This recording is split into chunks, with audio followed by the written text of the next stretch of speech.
In this video, I'm going to show you how you can easily remove Facebook Messenger from your iPhone.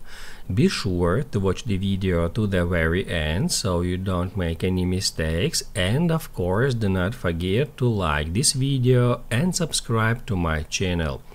Thanks guys. So let's get started, and first of all we need just to search for a messenger icon on any of your home screens.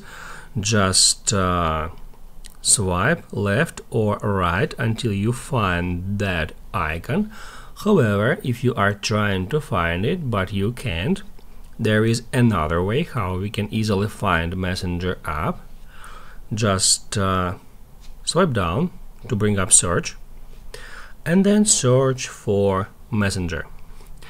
In this case, you can easily find that app, and then to remove it from your device, you just need to long press on it, tap at delete app, and then tap at delete again.